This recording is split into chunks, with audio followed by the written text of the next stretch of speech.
અમિતભાઈ, પહેલા તો આપને ખૂબ ખૂબ ધન્યવાદ કે આપ જ્યારે પણ ગુજરાતી મૂવીની વાત આવે અને ગુજરાતી જ્યારે મૂવી સારો મેસેજ પાસ કરતા હોય ત્યારે તમે તમારા દરેક કસ્ટમરને આ બતાવો છો અને એક સમાજમાં આપણે એક ઝાલાવાડમાં મેસેજ પાસ કરવા માંગો છો.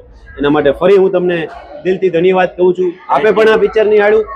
આપ આપના 2 શબ્દો કહો કે આ મૂવી તમને કેવું લાગ્યું. થેન્ક યુ, આભાર.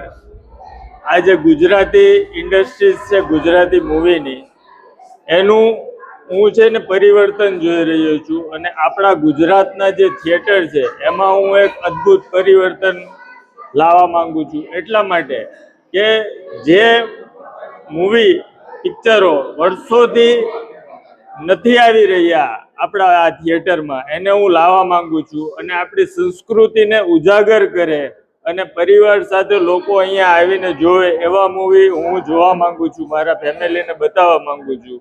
અને મારા ગામ અને ગુજરાતને હું આપણી સંસ્કૃતિ વિશે જો આવા મૂવી બનતા હોય તો બધાને જ બતાવવા માંગુ છું. આ જ મારા દિલની એક ઈચ્છા છે અને અવાનવા મૂવી જો આવતા રહેશે તો હું પણ બતાવતો રહીશ. 100%. થેન્ક યુ, આભાર.